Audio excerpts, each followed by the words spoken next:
ዛሬ ዓለም ትንፋሿን ዋጥ አድርጋ ፍሎሪዳን እያየች ነው። ፕሬዝዳንት ዶናልድ ትራምፕና ጠቅላይ ሚኒስትር ቤንጃሚን ኔታንያሁ ጎን ለጎን ቆመው ለኢራን እጅግ አስደንጋጭ ማስጠንቀቂያም ሰጥተዋል። ትራምፕ ኢራን እንደገና ጭንቅላቷን ካነሳች ዳግም እንቀጠቅጣታለን ብለዋል። ዛሬ ዓለም በሁለት ጎራ ተከፍላለች። በአንድ በኩል ትራምፕና ኔታንያሁ ፍሎሪዳ ላይ ሆነው ኢራን ላይ እናዘንባለን፣ ነዳጅም አናባክንም፣ በአንድ ጊዜ ነው የምናጠፋችሁ እያሉ ይዝታሉ። በሌላ በኩል ደግሞ ቴህራን፣ ሞስኮና ቤጂንግ እስኪሞክሩትና የገሃነምን ደጅ እናሳያቸዋለን በሚል ያጸፋ ምላሽ እሳት እየተፉ ነው። ነገሩ እንዲህ ነው።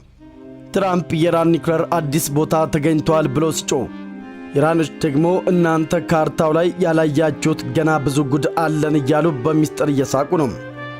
ሐማስ በበኩሉ ትራምፕ ስለ ገሃነብ ዋጋ ሊያስተምሩን አይገባም፣ እኛ ገሃነብ ውስጥ ነው የምንኖረው በሚል ደረቅ ምላሽ ሰጥተዋል። ሩሲያና ቻይና ዝምታቸውን ሰብረዋል። ፑቲን 91 ድሮን ተተኩሶብኝ ዝም ካልኩኝ ኢራን ስትመታማ ምን ልሆን ነው እያሉ ሳይሆን አይቀርም። ቻይና ደግሞ ነዳጅን የነካችሁ ዕለት ኢኮኖሚያችሁ ላይ ቻው ቻው እጽፋለሁ የሚል ቀዝቃዛ ማስጠንቀቂያም ሰጥታለች። ዛሬ በዚህ ቪዲዮ ውስጥም የኢራን ምናባዊ የአጸፋ ጥቃት ሚስጥር፣ የሐማስ የገሃነም ምላሽ፣ የሩሲያና ቻይና የጥምረት ዱላ፣ ሁሉንም በዝርዝር እንመለከታለን። ወደዚህ አስፈሪና አዝናኝ ትንታኔ ከመግባታችን በፊት ግን ልክ እንደ አሜሪካና እስራኤል ኢራንና ሐማስ፣ ቻይናና ሩሲያ ቁርጠኛ ሆኑና ያችን ሰብስክራይብ ምልክት ተጫኑ። ቪዲዮን ላይክ ማድረጋችሁ ደግሞ ለኢራንም ሆነ ለአሜሪካ ሰላም እፈልጋለሁ እንደማለት ነው። ቤተሰብ ከሆናችሁ ደግሞ ሰብስክራይብ አድርጋለሁ ብላችሁ ኮሜንት ላይ ጻፉልኝ። እኔም አይዞ የሚል የልብ ምልክትም እሰጣችኋለሁ። ዝግጁ ናችሁ? እንግዲህ ወደ ቴህራንና ዋሽንግተን የቃላት ፊልሚያ እንግባ። መልካም ጊዜ ነው።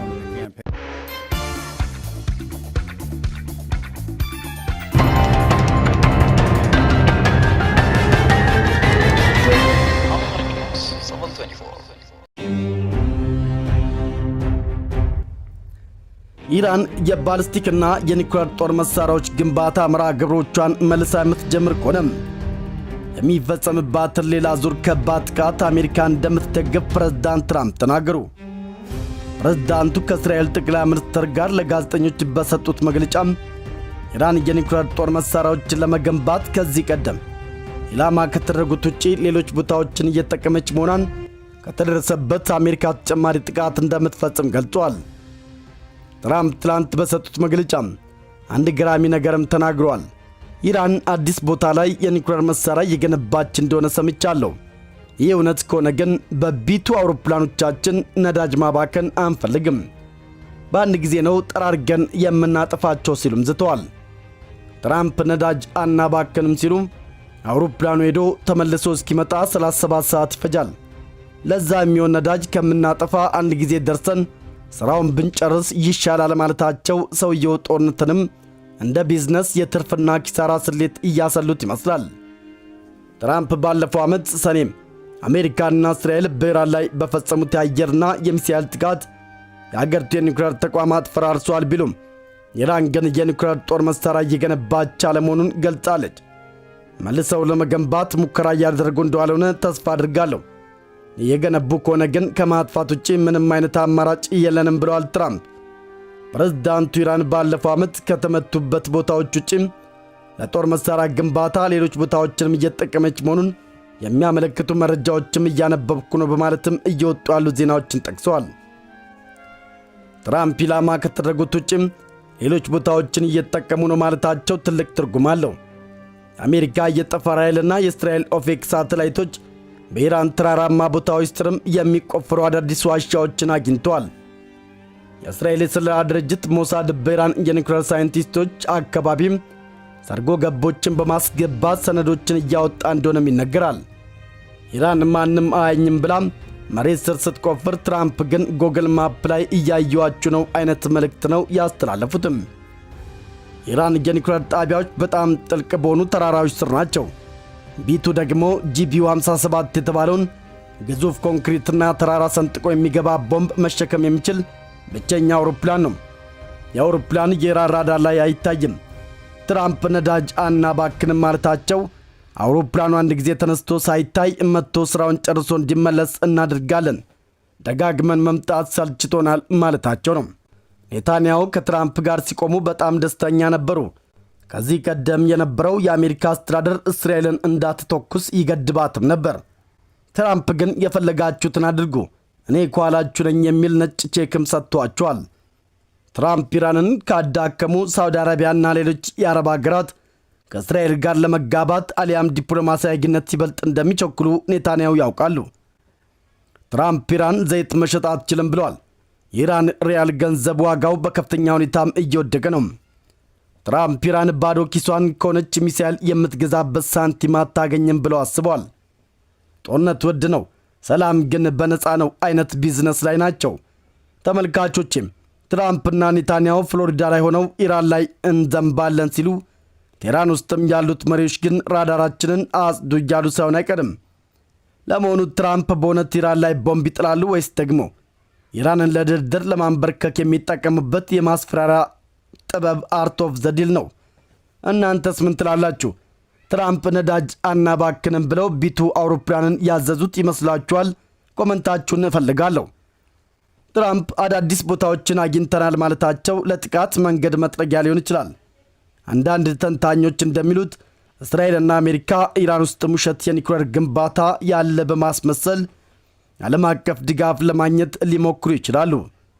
ትራምፕ ቦታውን አግኝተናል ሲሉ ምናልባትም የኢራን ባለስልጣናት ኧረ እዚያ ቦታ የውሃ ጉድጓድ ነው የምንቆፍረው እያሉ ሳይሆንም አይቀርም።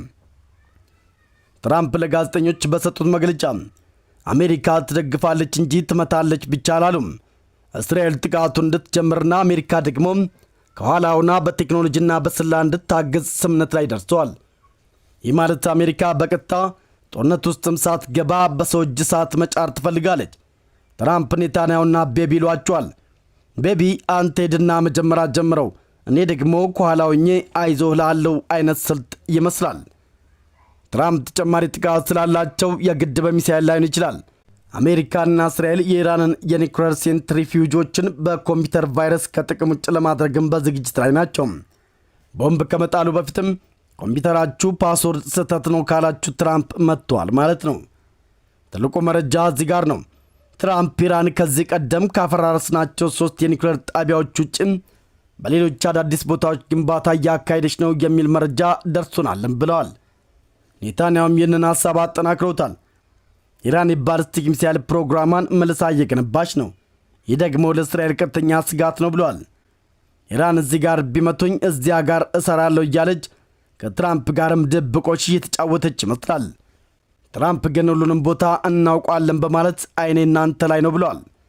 ትራምፕ ስለ ኢራን ብቻ አይደለም የተናገሩት።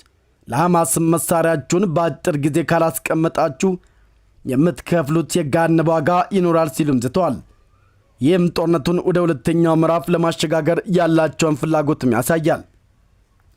የእስራኤሉን ጠቅላይ ሚኒስትር ተቀብለው ያነጋገሩት ፕሬዝዳንት ትራምፕ ሁለተኛው ዙር የጋዛ የሰላም ዕቅድ በፍጥነት እንደሚጀመር በመጠቆም ለሐማስ ከባድ ማስጠንቀቂያ አስተላልፈዋል። እስራኤልና ሐማስ ወደ ቀጣዩ ዙር የሰላም ሂደት በምን ያህል ፍጥነት እንደሚሸጋገሩ በጋዜጠኞች የተጠየቁት ትራምፕ ሂደቱ በአስቸኳይ እንደሚሆን ጠቅሰው ሐማስ ትጥቁን በቶሎ የማይፈታ ከሆነ ከባድ ቅጣት ይጠብቀዋል ሲሉም አስጠንቅቀዋል። ባለፉት ወራት ተግባራዊ የሆነው የመጀመሪያው ዙር የጋዛ ስምምነት የተጠናቀቀም ሲሆን በሁለተኛው ዙር ሐማስ ትጥቅ እንዲፈታ ይጠበቃል። ትራምፕ እቅዳቸው በሆነው የሰላም ስምምነት ወደ ሁለተኛው ምዕራፍ እንዲሸጋገር መፈለጋቸውን በእቅዳችን መሠረት በፍጥነት ወደ ሁለተኛ ምዕራፍ መሸጋገር አለብን፣ ነገር ግን ትጥቅ ማስፈታት መኖር አለበትም ብለዋል። ለዚህም ሐማስ በተስማማው መሠረት ትጥቅ መፍታት አለበት፣ ነገር ግን የማይፈታ ከሆነ ከባድ ቅጣት ይጠብቀዋል ሲሉ አስጠንቅቀዋል። ከዚህ ቀደም ግን የሐማስ ከፍተኛ መሪዎች ትጥቅ የመፍታት ጉዳይ ገና መሆኑን በመጥቀስ ተጨማሪ ንግግር ከአሜሪካ ጋር መደረግ እንዳለበት ሲናገሩም ነበር። እንግዲህ ኢራን ዝም አላለችም። የኢራን ከፍተኛ መሪ አማካሪ የሆኑት አሊ ሻምካኒም በኤክስ ገጻቸው ላይ ማንኛውንም ጥቃት ቢሰነዘርብን ምላሻችን ከአጥቂዎቹ ምናብ በላይ ይሆናልን ብለዋል። ፕሬዝዳንት ትራምፕ ለተሰነዘሩት ዛቻ የኢራን ጠቅላይ መሪ ከፍተኛ የፖለቲካ አማካሪ አሊ ሻማኒ በኤክስ ላይ በሰጡት ምላሽ በኢራን ላይ የሚስተነዘር የትኛውም አይነት ጠባጫሪ ጥቃት ፈጣንና የከፋ ምላሽ ይሰጠዋል ሲሉ አስጠንቅቀዋል። ባለፈው ዓመት ሰኔ ወር ላይም ለ12 ቀናት የዘለቀ ጦርነት ከእስራኤል ጋር ያደረገችው ኢራን የጦር መሳሪያ ተቋማቷን መልሳ እየገነባች መሆኑን የሚያመለክቱ ዘገባዎችን በማውገዝ የሥነ ልቦና ዘመቻ እየተካሄደባት መሆኑን ገልጣለች።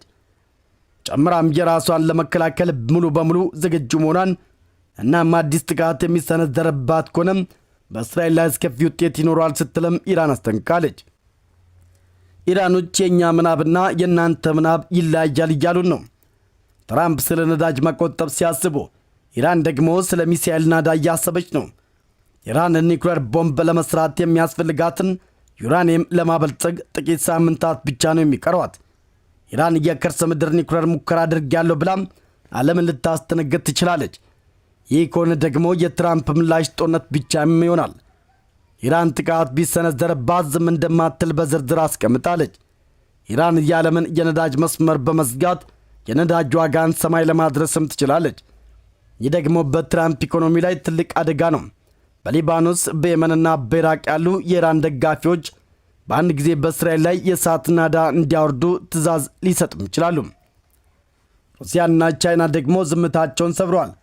ኢራን ጫፏ ከተነካ የዛኔ ተያይዘን እናልቃለን ሲሉ አስጠንቅቀዋል።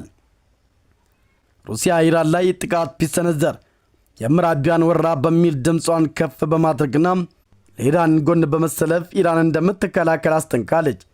ቻይና አብዛኛው ዘይቷን ከኢራን በቅናሽ ስለምታገኝ ትራምፕ ኢራን ዘይት እንዳትሸጥ ካደረጉት ቻይናና አሜሪካ ሰማይና መሬት ይሆናሉ።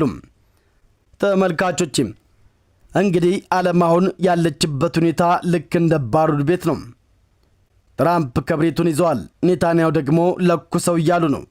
ኢራን በበኩሏ ባሩድ ውስጥ ነኝ፣ ብትለኩሱት አብረን ነው የምናልቀው የሚል ማስጠንቀቂያም ሰጥታለች። የመካከለኛው ምስራቅ ፍጥጫ አሁን ወደ አደገኛ ደረጃ ደርሰዋል። ትራምፕ አጠፋለሁ ይላሉ፣ ኢራን ደግሞ እመክታለሁ ትላለች። ኔታንያሁ መሃል ላይ ሆነው የአሜሪካን ድጋፍ እያረጋገጡ ነው። ዓለም አሁን ሌላ ዙሪያ የድብደባም ትጠብቅ ይሆን? በመካከለኛው ምስራቅ የሚታየው ይህ ፍጥጫ ወደ ሰላም ያመራል ወይስ ወደ ታላቅ ጦርነት? ትራምፕ ነዳጅ አናባክንም ማለታቸው ለሰላም ሲሉ ነው ወይስ ለቆራጥ እርምጃ? እናንተስ በዚህ ፍጥጫ ውስጥ ማን ያሸንፋል ትላላችሁ? ትራምፕ በእርግጥም ኢራን ላይ ሌላ ጥቃት ይሰነዝራሉ ወይንስ ደግሞ ይህ የድርድር ታክቲክ ነው? በኮመንት አሳውቁኝ። የዛሬው ጥልቅ ዘገባችን ይህንን ይመስል ነበር። መረጃው ጠቃሚ ነው ካገኛችሁት ላይክ ማድረጋችሁን